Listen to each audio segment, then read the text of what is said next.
بسم الله الرحمن الرحيم. السلام عليكم ورحمة الله وبركاته. الحمد لله الذي هدانا لهذا وما كنا لنهتدي لولا أن هدانا الله. أشهد أن لا إله إلا الله وحده لا شريك له وأشهد أن محمدا عبده ورسوله. اللهم صل وسلم وبارك على سيدنا محمد وعلى آله وأصحابه ومن سار على نهجه واستنى بسنته واهتدى بهديه إلى يوم الدين. أما بعد، قال المصنف رحمه الله تعالى: ونفعنا الله به وبعلومه في الدارين آمين. Telah berkata Imamul Allamah Syekh Abdul Qadir Al-Jilani, semoga Allah Ta'ala merahmatinya dan kita mendapat manfaat serta barakah ilmunya. Para siddiqin itu ahli kebenaran Allah. Wahai orang yang membelakangi Allah Azza wa Jalla dan yang tidak mempedulikan para siddiqin dari hamba-hambanya, tetapi menggantungkan diri kepada manusia dan berkongsi kemahuan dengan mereka. Sampai bilakah engkau masih mendampingi manusia itu? Apa yang mendatangkan manfaat dari perlakuanmu itu? Bukankah tiada di tangan manusia itu hanya bahaya?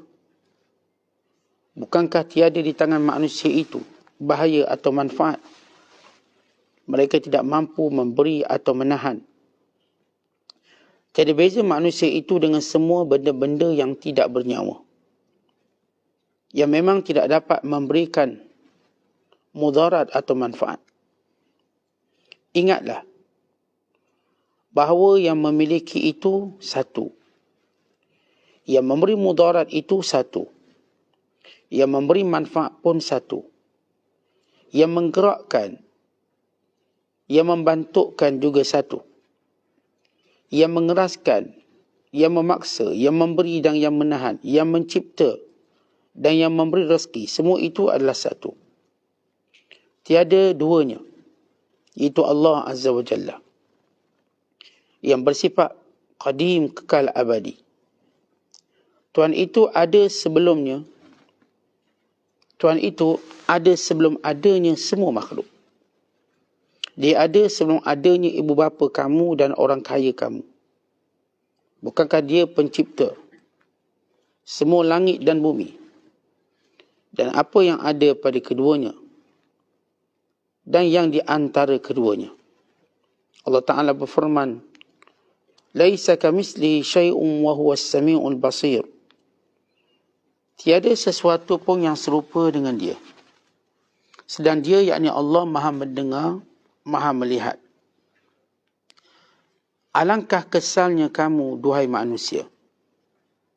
Kamu tiada mengenali Tuhan yang mencipta kamu dengan sebenar-benar pengenalan.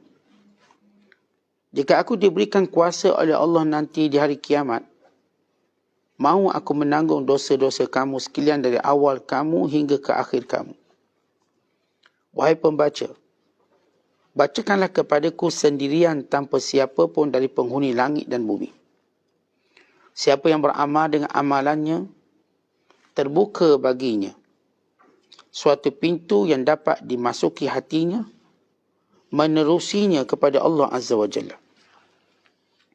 Adapun engkau, wahai alim palsu, engkau terus sibuk membicarakan kata orang ini dan kata orang itu.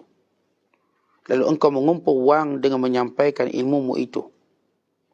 Maka sudah tentulah yang ada di tanganmu itu hanya gambaran ilmu sahaja, bukan makna ilmu. Jika Allah Ta'ala mahukan kebaikan buat seseorang hambanya, nescaya diajarinya, lalu diilhamkannya untuk mengamalkan ilmu itu dengan penuh ikhlas. Kemudian dia mendekatkan dirinya kepada hamba itu serta didekatkan pula hamba itu kepadanya. Dikenalkannya dirinya, diajarkannya ilmu hati dan rahsia. Ajaran itu dikhususkan buatnya, tidak kepada yang lain. dipilihnya hamba ini sebagaimana dia memilih Musa alaihissalam. Seraya berujar kepadanya, wastana'tuka li nafsi. Aku mengolahmu untuk diriku, yakni memilihmu. Surah Taha ayat 41. Bukan untuk apa pun selain aku, atau untuk syahwat, kelazatan, atau untuk bersenang-senang, bukan juga untuk bumi dan langit, bukan untuk syurga dan neraka, bukan untuk kepunyaan atau kebinasaan. Tiada sesuatu pun yang terikat buatmu kepadaku. Tiada apa pun yang bakal menyibukkanmu daripada aku. Tiada yang mengikatmu daripada aku gambarkan. Tiada akan melindungimu daripada aku, penciptaan, dan tiada akan menyeronokimu kepada aku syahwat. Muslimin dan muslimat sedang penonton yang dirahmati Allah sekalian, wasiat pesanan nasihat Syekh Abdul Qadir Al-Jilani, moga Allah Ta'ala merahmatinya, iaitu beliau menyebut tentang golongan yang membelakangi Allah Ta'ala. Dalam Al-Quran Allah Ta'ala menyebut, وَمَنْ أَعْرَضَ عَنْ ذِكْرِي فَإِنَّ لَهُ مَعِيشَةً ضَنْكَ. Siapa yang berpaling daripadaku, maka akan kujadikan kehidupannya itu sempit. Manusia mengetahui bahawa kesempitan hidupnya kerana dia membelakangi Allah. Kerana dia meletakkan kepercayaan kepada manusia, kepercayaan pada dirinya, kepercayaan pada akalnya, pada syahwatnya, kepercayaan kepada orang yang berada sekelilingnya, kepercayaan pada pengalamannya. Kesemuanya itu diyakini, melainkan kepercayaannya pada Allah. Ramai orang yakin dengan pengalaman dia. Pengalaman saya begini, natijahnya begini. Dan ramai juga orang yakin dengan orang lain. Orang tu begini, maka saya pun begini. Dan ramai orang yakin pada nafsunya. Nafsunya berkata demikian, maka dia sanggup langgar apa sahaja. Bahkan ramai yang yakin pada akalnya. Rasa akalnya dah fikir macam ni. Biarlah orang nasihat macam mana pun, dia percaya pada akalnya. Lebih pada yang lain. Maka, bila kita membina keyakinan dengan cara membelakangi Allah, keyakinan itu semuanya adalah kerapuhan ataupun perkara yang rapuh. Sebab keyakinan kita baik pada ilmu, baik pada pengalaman, baik pada orang, mesti berdasarkan pada dahulu keyakinan pada Allah. Keyakinan pada Allah dahulu, barulah kita boleh membentuk keyakinan kita pada manusia. Kerana kita mula akan meletakkan keyakinan itu terbatas. Iaitu dengan izin Allah. Ya, saya yakin dengan awak, tapi dengan izin Allah. Saya yakin dengan pengalaman saya, maka dengan izin Allah. Allah Ta'ala tidak melarang kita percaya yang lain-lain sekeliling kita. Selagi mana keyakinan itu berdasarkan keyakinan kita pada Allah. Kita yakin pada ubat, tak ada masalah. Tapi jangan membelakangi keyakinan pada Allah. Maka itu syirik. Bahkan itu akan menjadikan kamu lemah. Bahkan kamu akan menjadi tidak bijak. Sebab itu kita nak bina keyakinan kita pada Allah terlebih dahulu. Kita pandai cari harta. Maka jangan ingat keyakinan pada ilmu kita. Atau keyakinan pada pengalaman mentor-mentor kita. Yang coaching kita. Jangan. Keyakinan dulu kita pada Allah.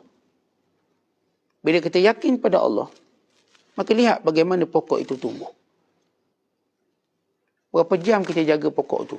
Berbanding apa yang Allah jaga. Kita tanam, kemudian kita duduk rumah, tidur dan sebagainya. Pokok itu tumbuh. Akarnya terus menjalar ke bawah. Kita cuma siram sekali. Ya, kalau kita lah makan sekali, mati lama dah kita. Pokok ni kita siram sekali je, pagi. Dah, baja pun sebulan sekali. Tapi siapa yang menjaga dan memeliharanya? Dan kita tengok pula pokok-pokok di hutan. Siapa tanam pokok kat hutan? Dengan besar. Lebih besar daripada pokok yang kita tanam sendiri. Supaya kita lihat, itulah pemeliharaan Allah berbanding pemeliharaan kamu. Kita pelihara ni pun dengan izin Allah juga. Tapi untuk kita gerakkan ilmu kita, lihat pokok-pokok di hutan. Tingginya 100 kaki, 200 kaki. Atas bukit. Macam mana boleh hidup? Kita tanam kat rumah kita sekian, rendah je pokok. Kita dah rasa bangga kerana jaga pokok tu. Allah yang menjaganya. Sebab itu bila orang membina keyakinan dia dengan keyakinan palsu, maka dia akan rebah, dia akan jatuh. Suatu hari nanti dia akan jatuh. Dia pasti jatuh. Ramai mana orang yang bina keyakinan pada diri sendiri, akhirnya dia kecewa. Akhirnya dibinasa. Akhirnya dia bersendirian. Sebab itu kita nak bina keyakinan kita pada Allah. Dengan cara macam mana? Jangan membelakangi Allah. Bermula kita meletakkan semua izin berlaku kerana Allah. Biiznillah. Dan bermula daripada bahawa semuanya keutamaan itu kepada Allah terlebih dahulu. Dan bermula dengan ketaatan seluruh perintah Allah tanpa memilihnya. Dan bermula daripada meninggalkan seluruh larangannya tanpa menginginkannya. Ada orang ditinggalkan larangan tapi nak juga. Nak buat. Jadi dalam diam-diam, dalam pelan-pelan dibuat juga. Maka jangan. Kita buat kebaikan tanpa kita memilihnya. Kita meninggalkan larangan tanpa kita ada cita-cita padanya. Walaupun cita-cita. Kita tak buat tapi ada, maka jangan. Maka ini orang-orang yang benar-benar menghadap Allah Ta'ala. Lalu Allah menyebut. Lalu Syekh Abdul Qadir menyebut satu golongan namanya Siddiqin.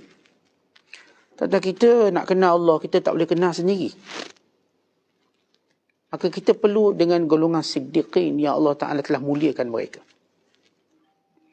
Siddiqin martabat paling tinggi sekali di kalangan orang beriman pengikut Rasul. Ya, para Nabi tidak dipertikaikan lagi kemuliaannya, ismahnya, kemaksumannya dan semua perkara. Tapi kita bercakap satu golongan yang dididik oleh Nabi. Yang dijaga oleh baginda sallallahu alaihi wasallam dan rasul-rasul sebelumnya. Kepada setiap zaman ada. Itu golongan siddiqun. Kata Syekh, bila kamu tak kenal Allah, kamu pun tak kenal siddiqun.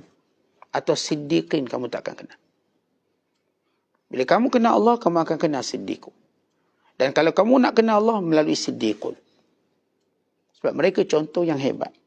Sebab itu Allah menyebut dalam Quran, wa kunu ma'as sadiqin. Adalah kamu bersama dengan golongan siddiqin ini. Kunu ma'as sadiqin. Ya ayyuhalladzina amanu taqullaha wa kunu ma'as sadiqin. Wahai orang-orang yang beriman, bertakwalah pada Allah dan hendaklah kamu bersama-sama dengan golongan siddiqin. Siapa golongan ini? Kata ulama, mereka ialah golongan yang mempunyai ulul himmah, iaitu cita-cita besar tentang akhirat mereka. Cita-cita besar tentang akhirat. Dan watalabu ma'alil umur. Mereka ini berbicara tentang perkara besar. Mereka mencari perkara-perkara yang besar. Wa gharbatu fi mazidit taraqi. Dan keinginan untuk terus naik tingkat-tingkat yang tinggi. Wa taqarrub ila Allah. Dan senantiasa menghampiri Allah Subhanahu wa taala bi fi'li ta'at wa tarkil munkarat, dengan buat benda baik dan meninggalkan kemungkaran. Baik, sifat siddiqin pertama, dia ada ulul himmah. Cita-cita dia besar. Tuan-tuan tengok kalau orang nak berjaya dunia, dia pun cita-cita besar. Walau dia baru gatih basikal, dia dah fikir Ferrari. Oh, kayu basikal ni. Baru dia start bisnes hari ni, dia dah fikir nanti dia ada kilang. Sebab itu ulul himmah. Punya cita-cita besar. Orang ni akan berjaya. Orang yang tak letak cita-cita, maka dia pun tak bersungguh. Tuan-tuan orang berniaga, tuan-tuan letak satu target. Saya akan jadi jutawan umur 25, umur 30. Itu ulul himmah. Orang ni pun akan kerja, tak kira lah malu ke apa. Siang, malam, pagi, petang. Orang ni yang ulul himmah, dia tak ada masa kerja. Baginya seluruhnya kerja. Orang jenis kerja makan gaji, dia ada masa kerja. Itu pun dia skip juga. Kalau kata pukul 8 sampai pukul 10. Okay, dia pukul 8 sampai pukul 10. Itu pun paskat 8.30. Dan balik mungkin lebih awal pada tu. Sebab apa? Dia tak ada ulul himmah. Orang yang ada ulul himmah, dia tak ada jadual kerja. Kerana baginya semua kerja. Sama juga ahli siddiqin dalam ibadat. Dia tak ada jadual ibadat. Kerana semuanya ibadat. Orang macam kita, Zuhur, Asar. Tunggu puasa Ramadan, baru nak puasa. Tunggulah lapang-lapang baru baca Quran. Tunggulah kalau ada masa barulah menuntut ilmu. Tunggulah nanti buka-buka live kuliah-kuliah. Kalau ada masa lah, tak ada masa kemudian lah. Sebab kita tak ada ulu himmah. Cita-cita kita tentang akhirat tak besar. Jadi rutin buat kerja, buat ibadat. Rutin dengan orang biasa buat ibadat macam tu, kita buat macam tu. Para siddiqin kita akan tengok dia ada ulu himmah. Besar cita-cita dia. Dan dia juga mencari benda-benda besar. Talab ma'alim al-umur. Dia tak akan bergaduh benda-benda kecil ni. Buang masa dia. Dia bercakap perkara besar. Penyatuan umat Islam. Dia bercakap bagaimana nak menjadikan orang Islam bagus, agama, akhlak.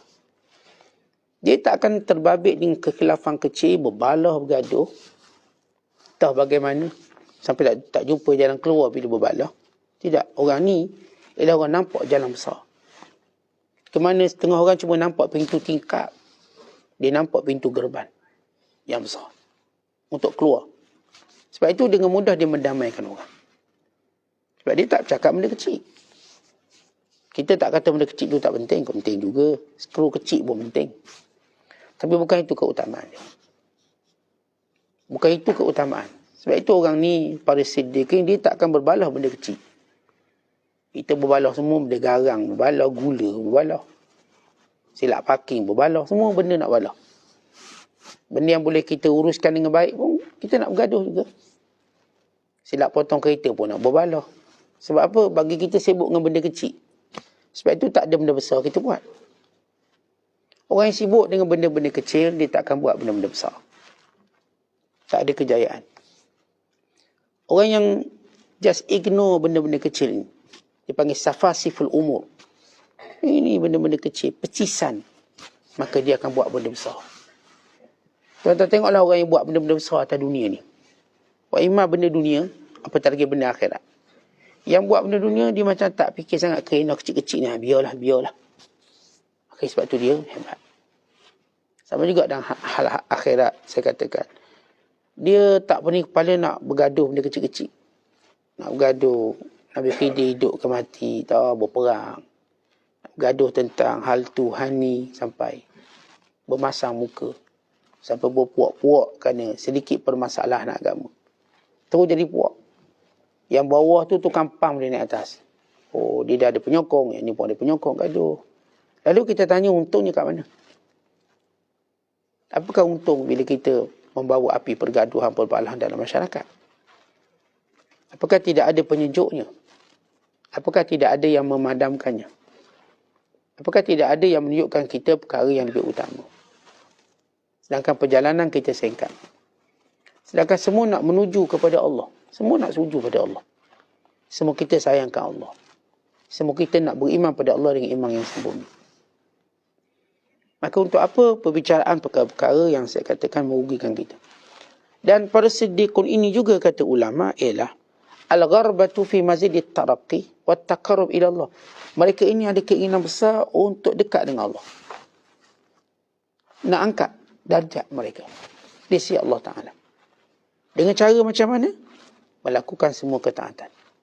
Ini yang saya sebut tadi. Mereka tak memilih ketaatan. Orang yang masih pilih-pilih ketaatan, mereka belum lagi golongan siddiqin. Ya, sama ada benda kecil. Orang kata buang sampah kat masjid pun kecil. Dia buat. Dia macam tak ada satu level tertentu untuk buat kebaikan. Bagi dia itu kebaikan saya buat. Pimpin orang buta pun dia buat.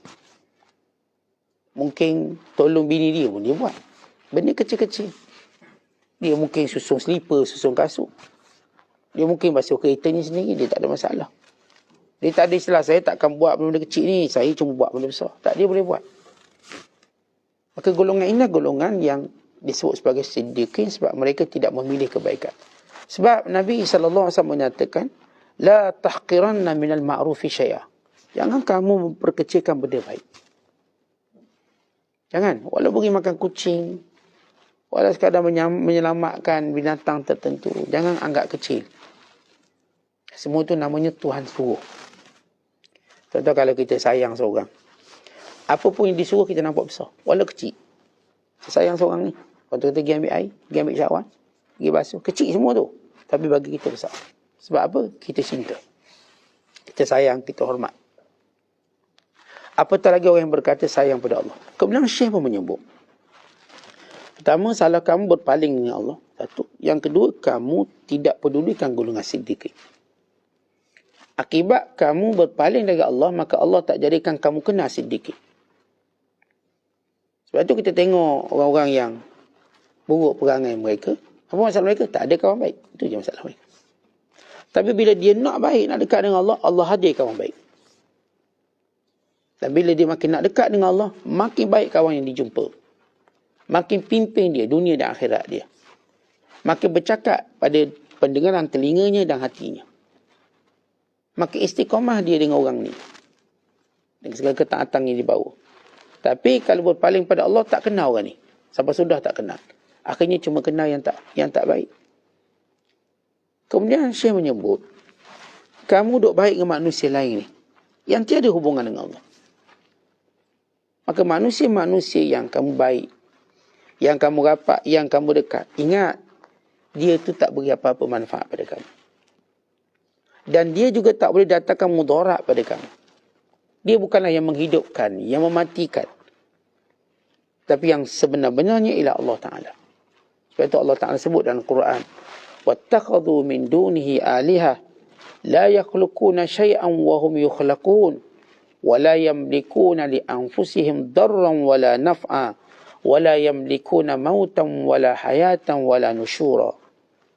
Orang-orang yang menyembah selain Allah dan menjadikan sandarannya selain daripada Allah, yang berhubung selain daripada Allah, maka mereka ini tak pernah ada kebaikan apa pun. Mereka tak menciptakan, bukan mereka diciptakan.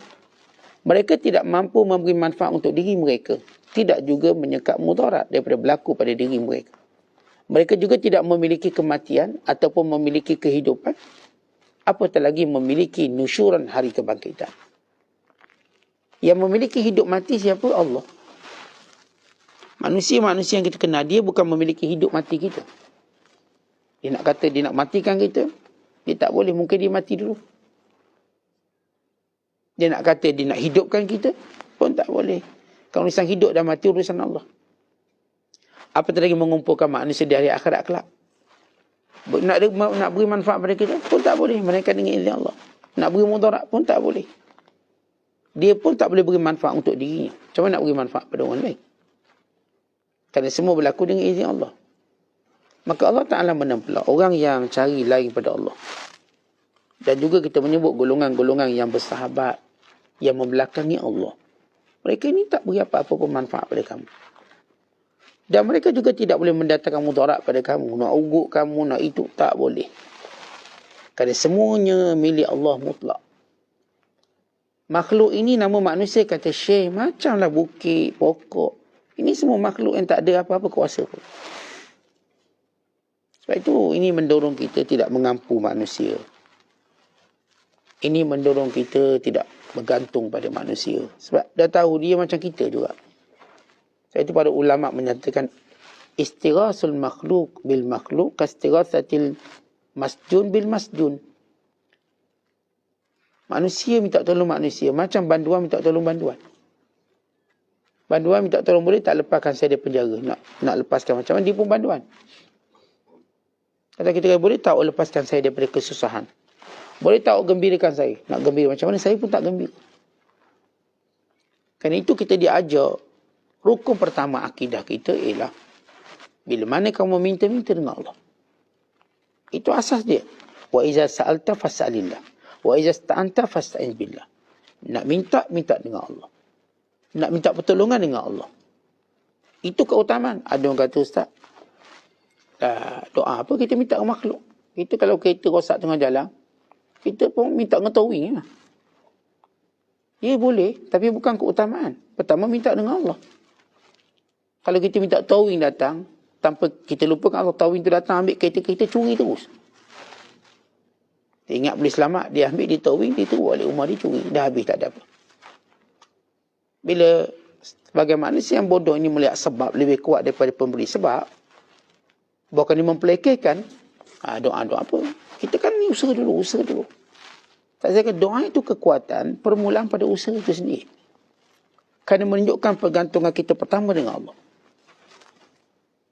Kita biarkan Allah untuk menguruskan siapa makhluk yang datang. Yang nak towing kereta kita. Lori ke nak towing, gajah ke nak datang towing.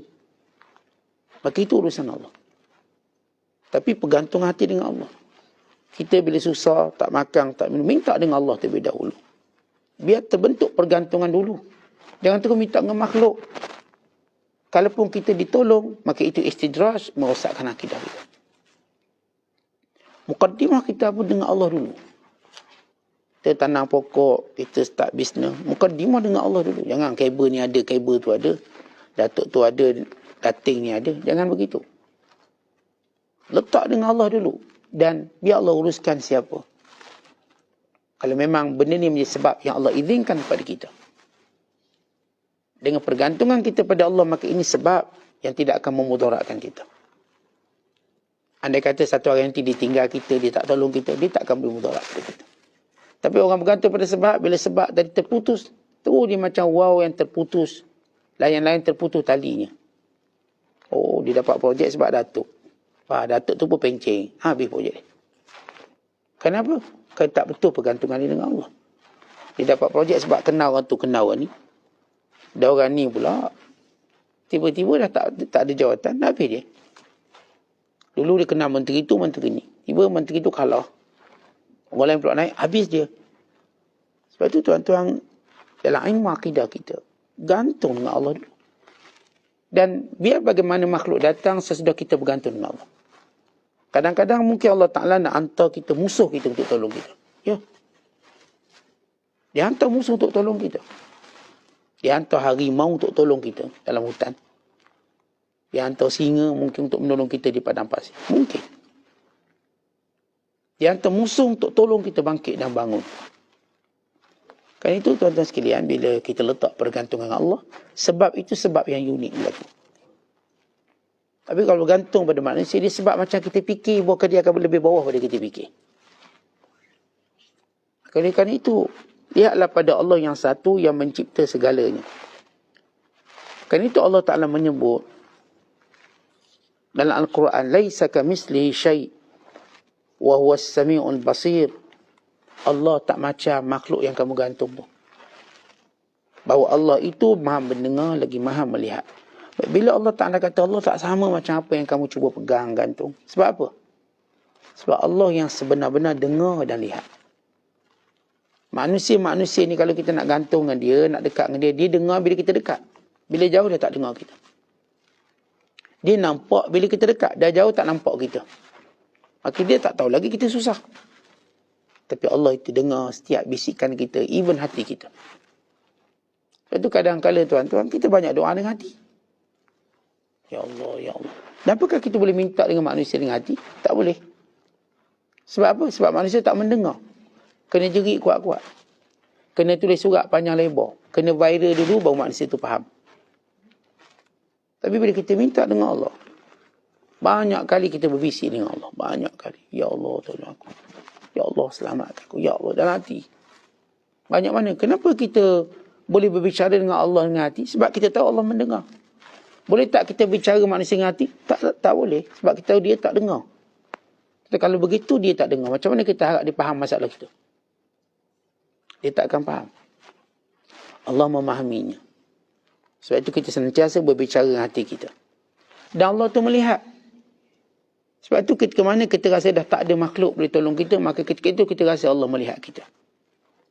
Kita rasa Allah dekat dengan kita. Ya. Dia sedari bila mana hijab itu semuanya hilang. Bayangkan seorang tersesat dalam hutan, yang karam dalam lautan. Memang gambaran manusia semuanya hilang. Sebab mereka tahu mustahil manusia boleh sampai tempat ni. Tapi tidak Allah.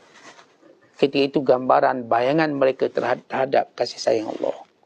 Begitu kuat. Ya Allah, tolong aku. Ketan ini cuma dirasai oleh orang yang pernah mengalaminya. Yang tak pernah masih belum faham. Yang pernah mengalami, tanya orang yang pernah berada tengah lautan gelombang yang besar. Tanya orang yang pernah tersesat dalam hutan. Berhari tak makan. Tanya mereka. Siapa yang mereka nampak? Kalau bukan Allah. Dan tanya orang sakit yang doktor kata awak cuma sebulan lagi nak mati. Tanya dia waktu itu kamu yakin siapa? Pasti dia kata Allah. Mengharapkan siapa? Allah. Kamu nampak siapa? Allah. Maka demikian Allah mendengar dan maha melihat. Kemudian kata Syekh, alangkah ruginya kamu wahai manusia. Kamu tak kenal Allah dengan sekenal-kenalnya. Sebab itu di antara kerugian manusia ialah mereka mati, mereka masih belum mendapat ma'rifatullah. Mati ya. Belum dapat ma'rifatullah. Sebab itu mereka suka menerima takdir Allah. Sebab itu mereka hidup dalam keadaan duka cita walau mereka boleh gembira. Sebab itu mereka hidup dalam keadaan kufur walau mereka boleh syukur. Kata orang yang tak kenal Allah, maka sikit masalah, dia cukup untuk sedihkan dia. Dia hilang duit RM50 tadi, dia sedih seminggu. Kenapa? Dia tak kenal Allah. Allah dah beri nikmat lebih banyak daripada apa yang dia hilang. Apa sangat yang hilang dengan berbanding apa yang tinggal.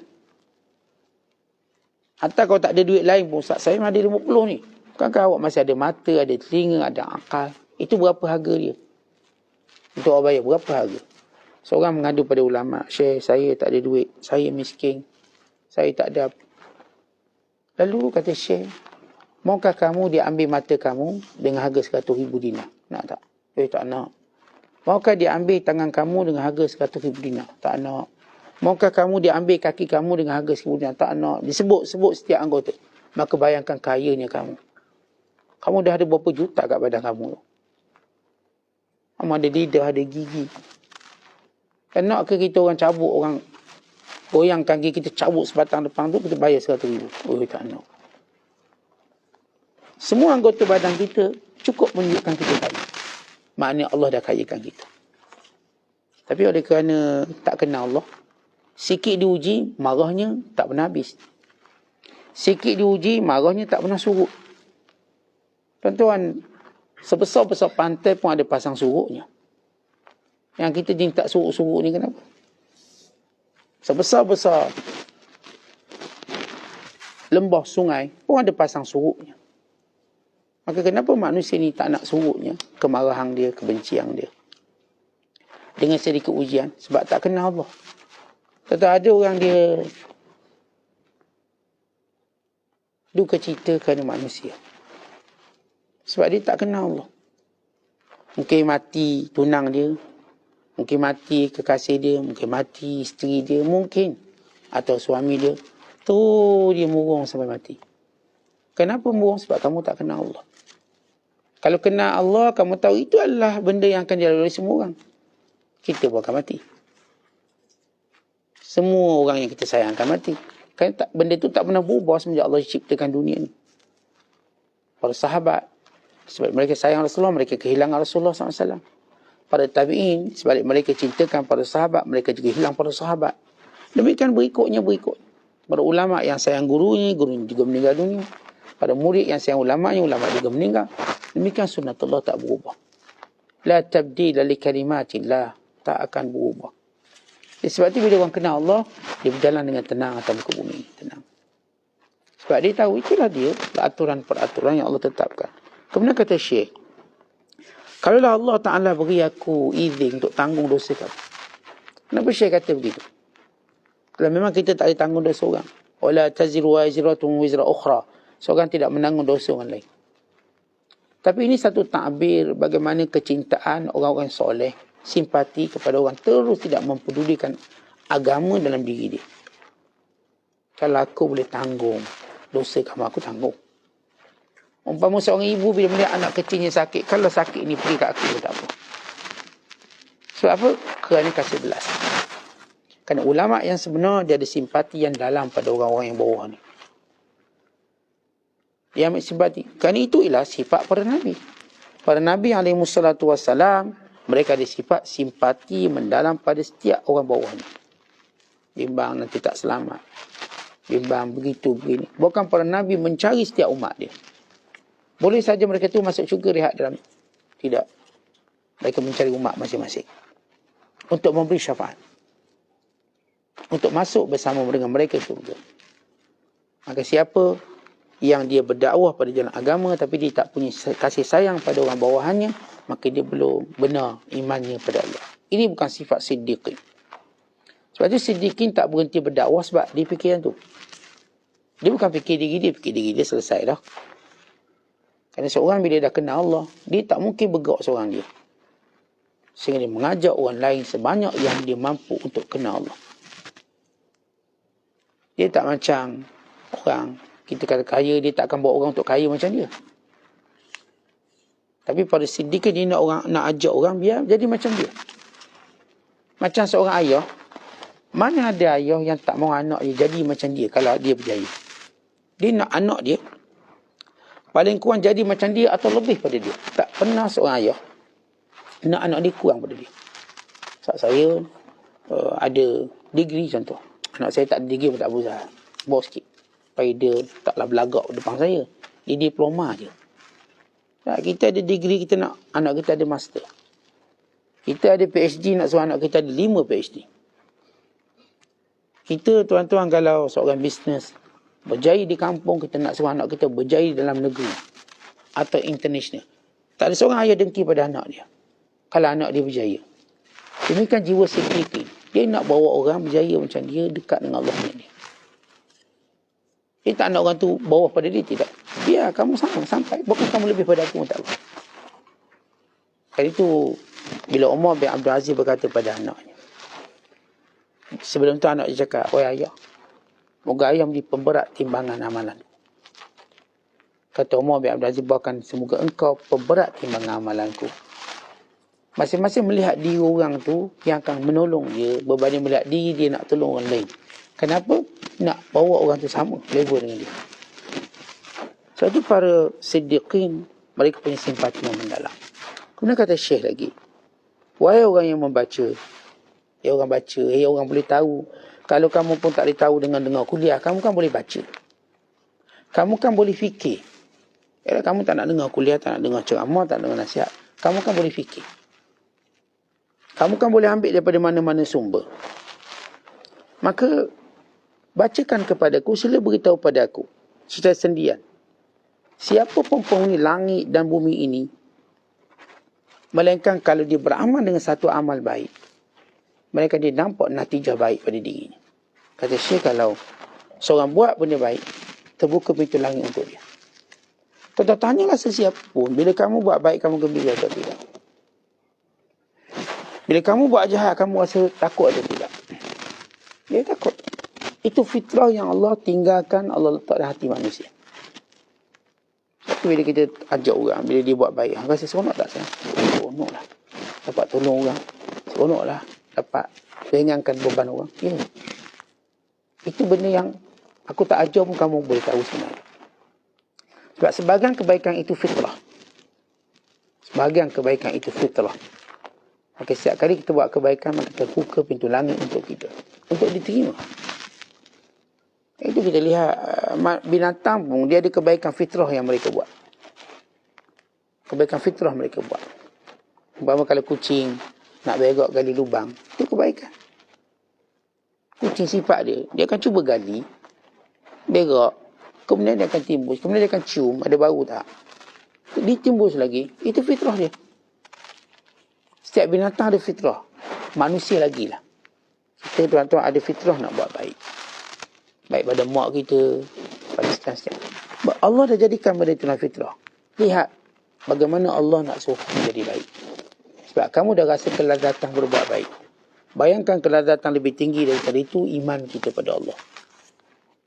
Yang merupakan kebaikan paling tinggi darjat. Kemudian kata Syekh Abdul Qadir, wahai orang alim palsu. Orang alim palsu ialah orang yang berdakwah untuk kepentingan diri dia. Untuk mengumpulkan kekayaan buat dirinya, bukan untuk mendidik manusia. Bukan yang bimbang tentang masalah manusia. Macam saya sebut pada mukaddimah kitab ini, Syekh Abdul Qadir menegur sejumlah orang alim, ulama pada zamannya yang tidak memainkan peranan yang sepatutnya. Bukan mereka sibuk menjaga jawatan, menjaga pangkat, kedudukan mereka di sisi pemerintah, mereka sibuk yang itu. Bukan mereka sibuk menjaga diri mereka, asalkan mereka jangan susah.